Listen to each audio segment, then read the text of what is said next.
Pemirsa DTV Breaking News kembali hadir bersama saya Rangga Ferdian. Dirlantas Polda Jatim Kombes Pol Komarudin memimpin analisa dan evaluasi atau ANEV pelaksanaan Operasi Patuh Semeru 2024. Didampingi Kalpenum Bidumas Polda Jatim Kompol Rizal Ardianto. Kegiatan bertempat di gedung Ditlantas Mapolda Jatim di Jalan Ahmad Yani Surabaya. Ditlantas Polda Jatim mampu menurunkan angka laka lantas dan pelanggaran lalu lintas di Jawa Timur. Terbukti dari data pelanggaran total secara keseluruhan mampu menekan pelanggaran hingga 85% dari 1.846.000 pelanggaran di tahun 2023 menjadi 279.871. Dirlantas Polda Jatim Kombes Pol Komarudin memaparkan, Operasi Patuh Semeru yang digelar bertujuan meningkatkan kepatuhan para pengendara yang ada di Jawa Timur. Dan di samping itu juga untuk mengetahui, kita mengevaluasi untuk bisa memahami secara lebih spesifik polarisasi transportasi ataupun lalu lintas yang ada di wilayah Jawa Timur. Selama kurun waktu 14 hari tercatat 102.593 ditindak tilang baik menggunakan ETL statis, ETL mobile maupun tilang manual. Kami tidak lagi menggunakan razia stasioner, tapi lebih kepada hunting system. Personel yang kita sebar itu mobile untuk melihat pelanggaran tidak menggunakan stasioner. Kemudian dari apa yang sudah dilakukan, kurun waktu 14 hari tercatat 102.593 ya, 102.593 yang dengan sangat terpaksa ditindak tilang baik menggunakan ETL statis, ETL mobile maupun tilang manual. 33.211 ditindak melalui tilang ETL statis, 16.282 ETL mobile, dan 53.034 ini tilang manual. Ada ditemukan 382.398 pelanggaran ya, yang ditindak itu 102, sisanya sebanyak 279.871 ini diberikan teguran karena masih pelanggarannya masih bersifat bisa diingatkan. Namun yang 102 ini tidak bisa sama sekali. Ini terpaksa harus kita berikan tindakan. Inilah gambaran tentang perilaku pengendara-pengendara yang di wilayah Jawa Timur. Lebih jauh dijelaskan, dari upaya preventif serta penegakan hukum yang telah lakukan, didominasi oleh kendaraan roda 2 sebanyak 78.652, didominasi pelanggaran tidak menggunakan helm sebanyak 48.000. Pada urutan kedua yakni melawan arus sebanyak 11.075, disusul berkendara di bawah umur 7.010 pelanggaran, dan terakhir melanggar traffic light ataupun lampu lalu lintas sebanyak 4.000 pelanggaran.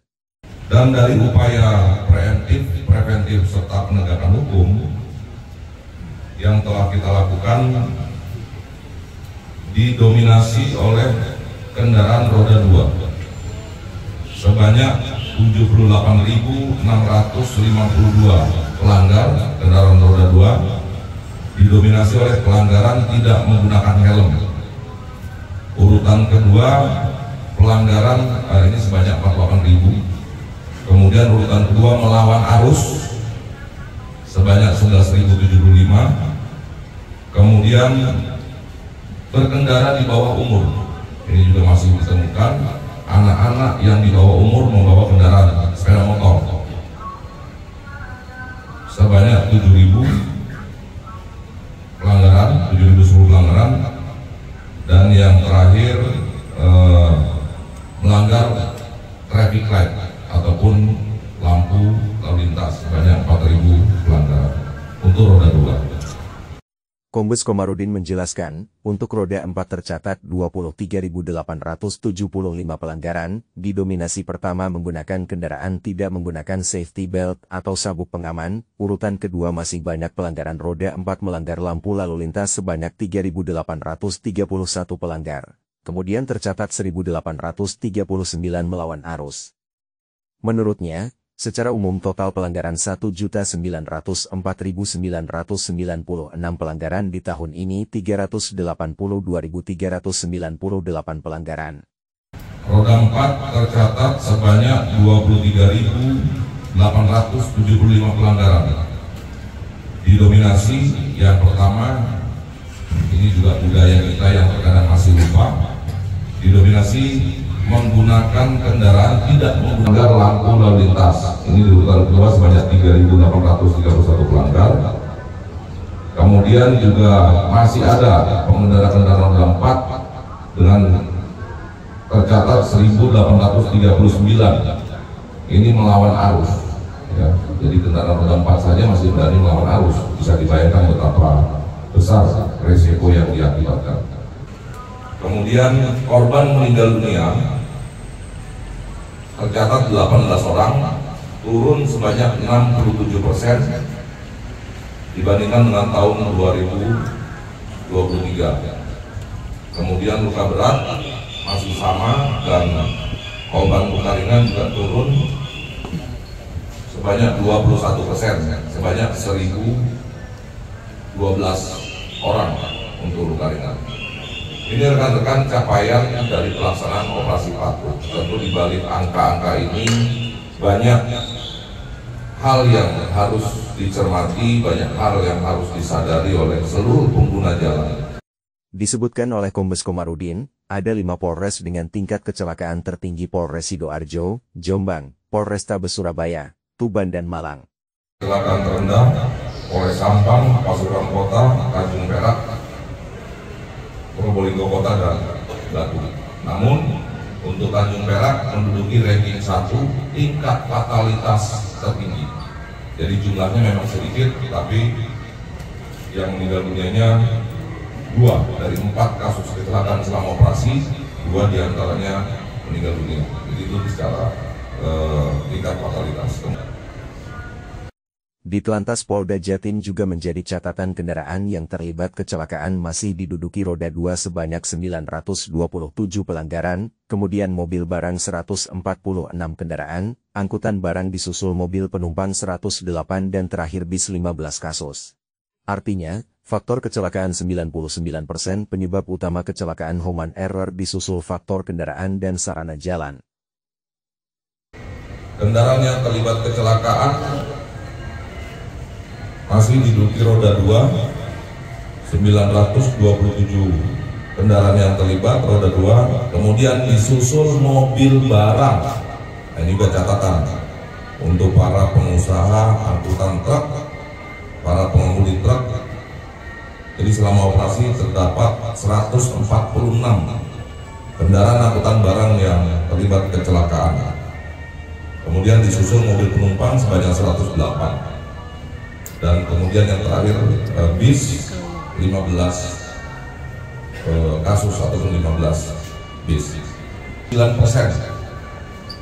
Saya ulangi, 99% penyebab utamanya adalah human error. Disusul karena faktor kendaraan ada 3 kasus dan prasarana jalan 1 kasus. Kemudian untuk status jalan yang banyak terjadi, ini juga rekan-rekan informasi untuk masyarakat, sekaligus mungkin bisa ikut melakukan pemantauan, mengantisipasi dari apa yang kita prediksi ataupun apa yang kita khawatirkan. Ternyata kecelakaan banyak terjadi di jalan kabupaten kota, bukan di jalan utama, ya, bukan di jalan provinsi, bukan di jalan nasional, tapi lebih di jalan kabupaten dan kota. Kemudian teman-teman dari PU, apakah butuh kajian tentang kondisi jalan, kemudian teman-teman dari Dinas Perhubungan apakah perlu penambahan rambu pada titik-titik tersebut, ini akan dijadikan evaluasi kita yang harapannya tentu di tahun 2024 bisa semakin lebih baik, termasuk dari tahun depan kita bisa lebih mengelola sistem transportasi kita, terutama lalu lintas dan angkutan jalan untuk bisa lebih berkeselamatan, lebih aman, tertib dan lancar. Pada kesempatan yang sama, Dirlantas Polda Jatim Kombes Pol Komarudin juga memaparkan program unggulan serta bagaimana kinerja pemantauan melalui CCTV mobile. Ini yang kemarin kita jadikan salah satu program unggulan di Dirlantas Polda Jawa Timur, yang alhamdulillah saat ini kita sudah bisa memantau seluruh aktivitas mulai dari Ngawi, dari mulai barat Ngawi sampai dengan Banyuwangi. Kita bisa lihat di sana aktivitas masyarakatnya sudah terkoneksi dengan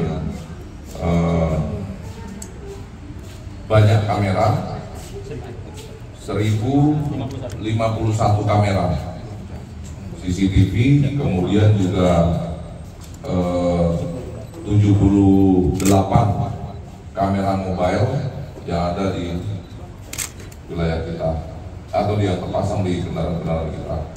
Ini gambaran kita bisa lihat, ini kendaraan, kita bisa lihat sebaran mobil-mobil patroli yang ada di sepanjang wilayah Jawa Timur, mulai dari Ngawi, kemudian juga sampai dengan Banyuwangi, termasuk juga di wilayah Madura.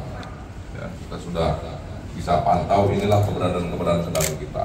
Yang tampilannya, ya ini kendaraan yang sedang bergerak. Ya, kita bisa lihat situasi wilayahnya, kemudian kondisi jalannya, cuaca, termasuk juga dan mana kendaraan ini bergerak kita bisa lihat. Demikian breaking news DTV kali ini. Rangga Ferdian beserta seluruh kerabat kerja yang bertugas pamit undur diri dari hadapan Anda. Terima kasih dan sampai jumpa di breaking news DTV lainnya.